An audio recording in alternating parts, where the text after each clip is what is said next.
Hey everybody, welcome to Why Is This a Podcast? I'm your host, Kieran Watts. Hope you are staying safe, staying healthy. Have had the chance to get your vaccine. I'm going to be having mine soon. I'm having mine the first week of June. I'm going to take it.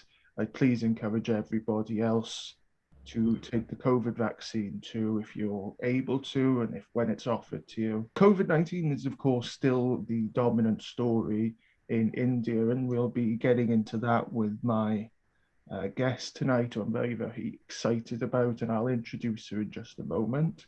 But the other big story in India was the landfall of Cyclone Tokte in both India and Pakistan. It's killed more than 120 people at the time. We're recording this in India, so obviously thinking of them. Um, People are having a good day. Leicester City won a football thing. I have no understanding, and I'm just going to skip past that.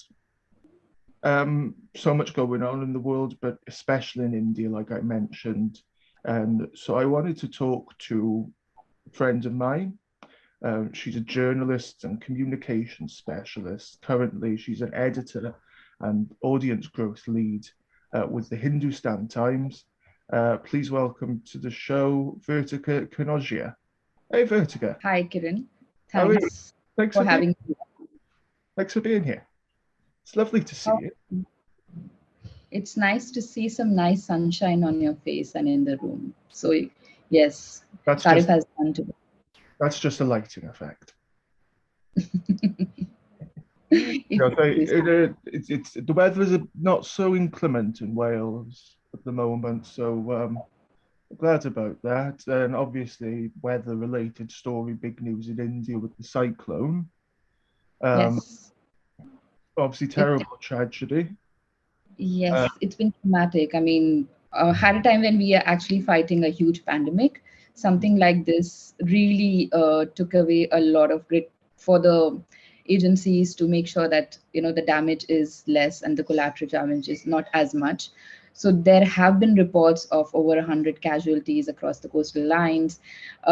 Most of the states falling from say Karnataka to Maharashtra, Goa, Gujarat were affected primarily by this, but thankfully, I feel that the worst is over for us now, and we can go back to battling one of the biggest emergencies that we're facing right now. COVID-19, of course, Absolutely. because I've mentioned it on the show a couple of times. India is, of course, facing a vicious, second wave, and it's remarkable because correct me if I'm wrong, but Dr. Harshvardhan, the Minister of Health and Family Welfare, said, I think, as recently as March, that in Mhm. was in the end game of the pandemic. Now, of course, that isn't the case. How are you assessing the situation at the moment? Other than That statement and that mindset of the government that we've defeated coronavirus in the month of January, February is the reason why we are where we are right now. I think we let our guard down too early, and that's why we're paying the price for that. The government was felt that we have defeated the virus, and that's why they've moved on in life to fight elections, to have religious events taking place where thousands collected at the same time, be proud of the fact that crowds are coming in for election rallies, and then ensure, I mean, not even letting the public know about the fact that this is not over yet, and we still have to be careful with the kind of social life that we're getting into. People, I mean, everything was open in the month of January, and I was talking to my friends and family in UK where they were trying to understand and manage their life during the second wave, and we thought, oh, everything is fine over here. I can talk for myself. I mean, all of us thought that we were done with it. We don't even need a vaccination right now. I don't know why the government is doing that. In fact, there were opinion pieces written by experts saying that it's frizzling out. The whole wave is going out. Do we even need that? Why do we even spend money for that? But now, when the whole second wave struck, and it struck us really, really bad, the health system completely crippled and collapsed across the country. And the variant was so strong that there was oxygen supply crunch, there was medicine crunch, there was bed crunch. The health workers were working across the clock to make sure that things go fine for them and they save as many lives, but that could not happen. There were some 1,000 doctors who've been killed in the last 1 year thanks to the vaccine. Sorry, thanks to the virus. So second wave has taken a toll on 200 doctors, over 200 doctors, despite taking the vaccine. So that shows the kind of ill effect the homegrown variant is having on the population right now. B11, is it B11167? 1167. Is the Yes. official name of the so-called Indian variant, Mhm. um, which I know the health ministry was recently a bit annoyed about people using. Yes, and now they want the government, the social media to actually delete any content which relates the new variant to being an India variant. So I think that's the kind of attitude which is not helping us right now. We need to accept the reality instead of covering up the facts. If we, it's sooner that we accept the reality, and the better we can work towards fighting the whole virus. That's important. Do you think that public trust in the government has been damaged by the second wave, given that sort of, like you said, that there was that attitude, it's over, Yes. we're out of the woods. And do you think that that's going to deter people from maybe getting the vaccine, that lack of trust? Do you think it's going to? So I will help you understand how it's moved across last 1 year when the whole COVID-19 was declared a pandemic in India and Modi declared a nationwide lockdown. People just accepted whatever he said with blind eyes and did whatever he wanted to, even if it was banging thalis and it was showering flowers or whatever. Whatever he said was accepted very well. But as we approached the second variant, we saw the political party and the government being very busy with the elections, which is very, very crucial for the central government right now. And when the cases were rising, parallelly, the government and the ministers were busy with their election campaigns, and they didn't bother. And right now, because the tragedy was hitting home so bad that not even the media saying that no, government is doing as much and things are not that bad would not have helped me change my attitude towards the whole circumstance, because I could see the social media full of either tragedies or seeking oxygen or drugs or anything, because it was as though we were just left for ourselves. I mean, we had to help each other because there was nothing, the whole system, I could not have gone um, to the government, to any hospital or anywhere to help, because everything was just so overwhelmed right now.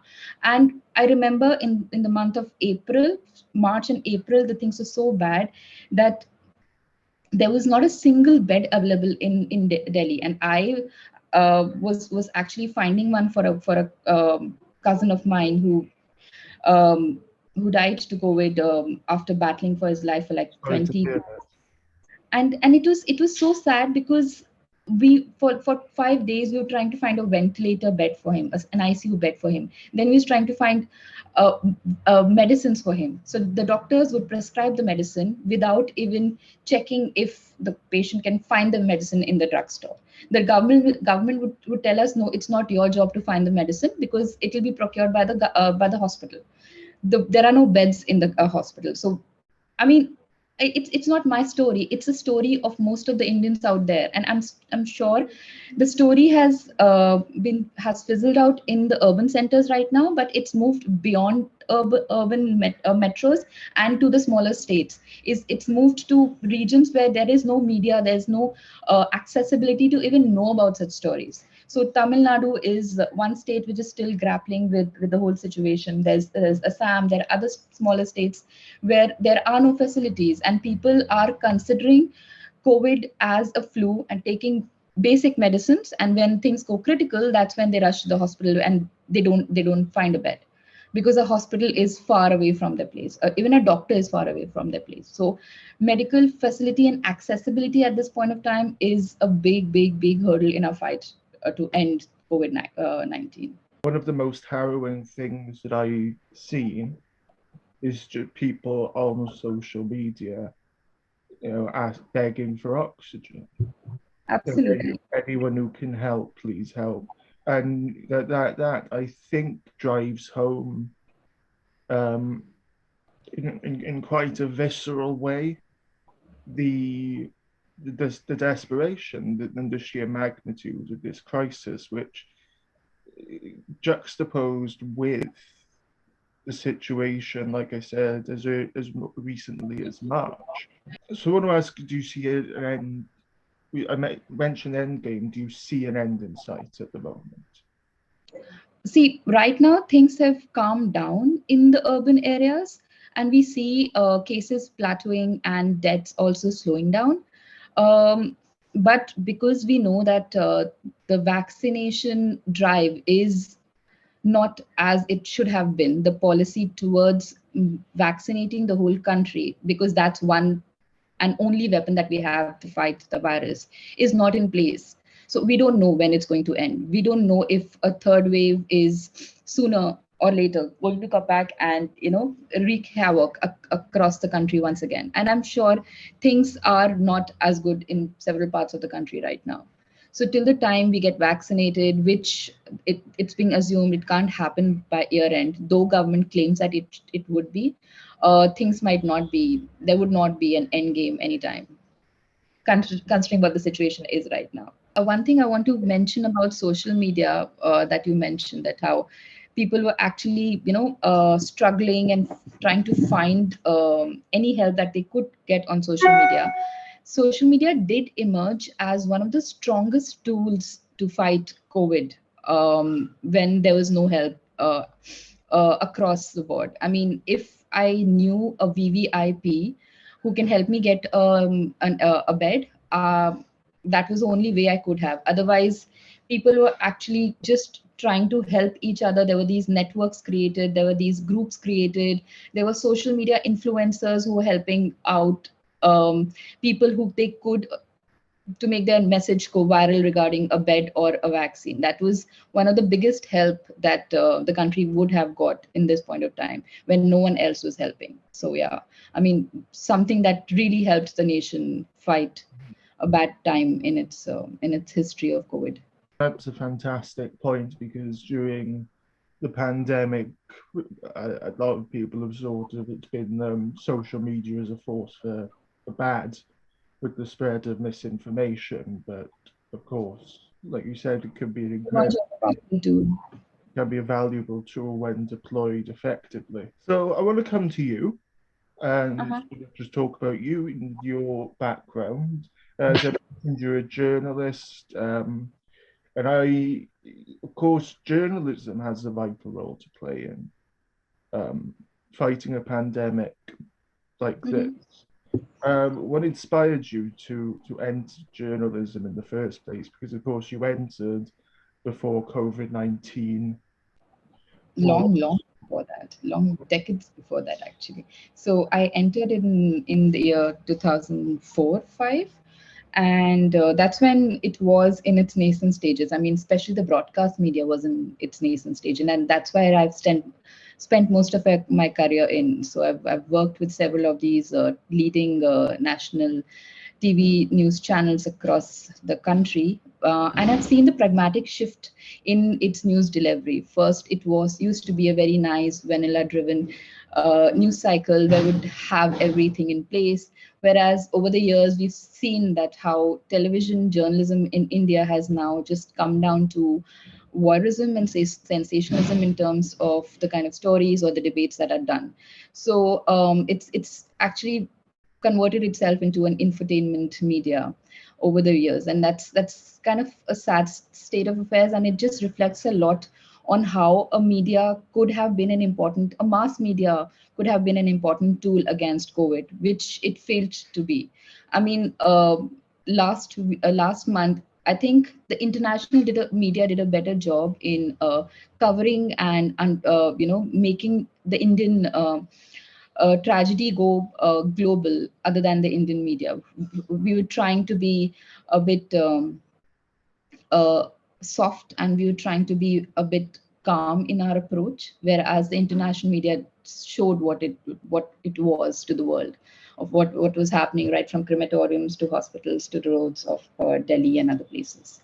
That's an interesting response, because I read I read quite a lot of the Indian press, and it's like with any subject, you'll see good coverage, you'll see bad coverage, you'll see responsible coverage, and you'll see coverage that's maybe irresponsible.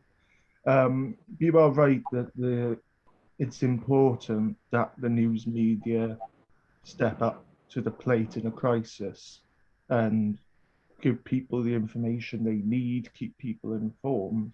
And it's a shame that we don't see that all of the time. When you entered journalism, as you said, 2004, 2005, did you ever imagine that you would be sort of in the industry during an event like this? Not really. I think Indian media has witnessed several tragedies, but this is one of the biggest, and the scale is humongous. Last year, when it struck, we thought that it's going to get over in a month or so, but it's been like 1.5 years, and we still don't see any end as such. And I would actually point out on especially the television media right now and the workforce which drives it per se, because that's been one of the hardest hit. We have lost several journalists in the last 1 year to COVID, and I've actually seen my friends struggle with COVID because they were supposed to go to office on a daily basis. Television news can't be driven from a work home environment. It has to be done from a newsroom. There were cases when most of the newsroom would be empty, but still people had to go to the newsroom, come back, get infected, go back again to get infected again. So I think what I have several of my new friends in the television newsrooms right now who are battling COVID because they could not have stayed at home, and they were out there. So they were never considered a frontline worker who's reporting from the field or from the newsrooms, but they did try to make sure that whatever circumstances, they tried to do their best with whatever they had. But that's never something that I considered again, because especially when you have to go to a hospital, for example. If you have to go to a hospital, then oh, I never thought of it that way. And I'm sorry to hear that many of your friends are battling COVID, and people you know have died. And I think you tweeted recently, everybody knows somebody who's lost someone. I think I saw you tweet that. Yes, And it's that struck home. The second wave, the first wave was such that, oh, we're trying to find ways of battling the lockdown and getting bored at home, and but second wave was it's moved beyond a statistic. It's not like just 4 lakh people dying or 7 lakh have been affected by it. It's more about a human face, or the tragedy has taken a human face. It's come home, and all of us have gone through this struggle of finding a medicine or a bed or anything, so we know what it feels. No one can tell us that, oh, it was nothing. So this whole narrative of positive news should be driven, or the narrative of things are under control can't be used to mislead the common people right now. would it be a fair assessment to say that it feels real? Absolutely, It absolutely. doesn't feel like something distant. It feels very up close, very personal. Every day we would have condolence messages, losing someone or the other on your social media or friend list. Then there was a time when actually most of our friends would just call up a person who they've not been in touch with, just to check on them, are you fine or not? And people had this feeling that, is it for the last time that we're meeting? Would we ever meet again? Would we ever talk again? So that kind of doom is what was there, emotionally sabotaging all our mental health and exercises that we could have thought. So that's another thing that people are not even talking about, the kind of toll it's taken on our mental health. I want to go to your role at the Hindustan Times. As I mentioned, you're an editor there and the audience growth lead. What is an audience growth lead? What's the scope of your work? So basically, it's all about understanding the audience right now and delivering news basis what their expectations are, and what so customizing news and engaging more with them so that we have a two-way communication. So until now, things have always been a one-way communication when it comes to mass media, that okay, I give you the news that I think is worthy enough, sorry. Whereas now it's more of a two-way communication where I would want to engage with my audience on a regular basis. I want to know what they want so that I can serve them better. So it's a whole consumer-driven journalism model that is coming into being when I know that there's a huge lot competition that I have in the market right now, especially in the digital media.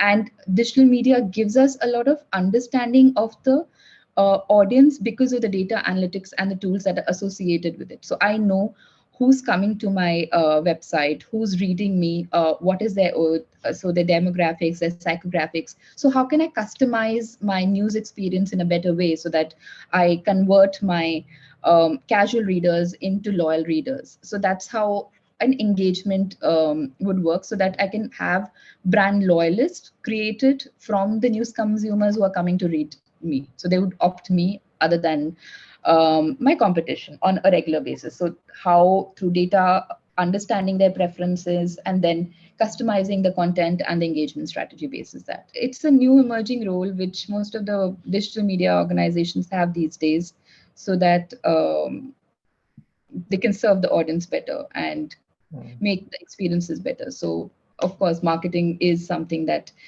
primarily is a part of every organization's PNL, so that you can create better experiences. Is it a challenge, do you think, to kind of balance out what people want with what you think they should know?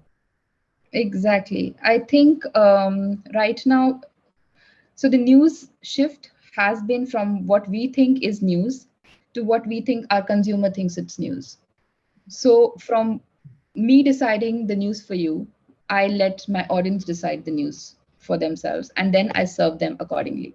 So of course, in between there is a whole. I need to develop a component which I feel should be read, but whereas I'm not in a position to thrust upon my views of what you should be reading to a consumer. That's why the whole customization or personalization of news has become important, and Google has played an important role. Bases my data and bases my search history and everything, Google every day gives me a good amount of news which I'll be interested in. Be it so, if I'm not a sports geek, I would not want to get into that domain. I would just, if I want entertainment and politics, this is what Google gives me. So I would know what my audience wants from me. Why is an audience coming to me? Are they coming to me for politics, or are they coming to me for entertainment? If they're coming to me for entertainment, how can I serve them better?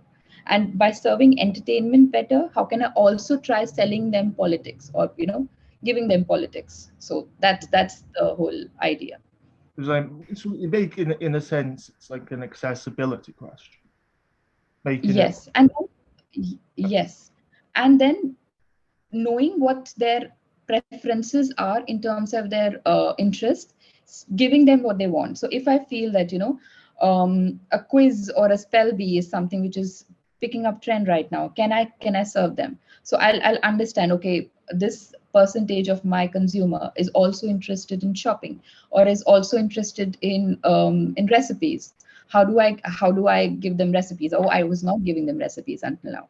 So how do I do that? So it's about diversifying your business model in such a way that you cater to the interests of your audience and the new trends in the market. So do you like send like surveys, or do you No, it's just all data driven. There are these tools, analytical tools, which are there in the present system, right from a Google Analytics, which is being used by most of the news agencies across the world to understand how many consumers are coming to my website, how are they coming to my website, what are they reading in my website, and then who are these people, what is their behavior, real in their what is the kind of content that they're reading, what's their age, what are their other preferences. So these tools, they actually give me a very very good understanding of my audience right now. So if they're coming through to me through Google, how do I make sure that I'm upfront over there when they're searching for something?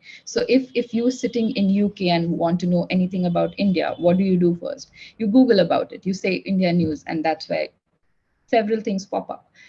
So I should be making sure that I'm right on top when you're searching for news over there, so that you come to me. And then there's always a brand recall. So there's one which is a technical expertise that goes into understanding what news ranking and domain ranking is, and vis-a-vis what's the brand identity and brand recall. Even though I'm on top, if a person doesn't want to read me because of some sensibilities that they have, they would not want to come to me. So how I can mix the two, and how I can emerge, and so that you click on my URL instead of someone else's URL. So that's how the whole that's how the whole struggle pans out on a daily basis. it's a fascinating, it sounds fascinating to me. I know I don't want to advertise this, but this is a book which actually talks to us about the future. It talks to us about a form of marketing which is not present but is the future, because the touch points of how I want to meet my consumer is something which are developing on a daily basis because of the consumer choices.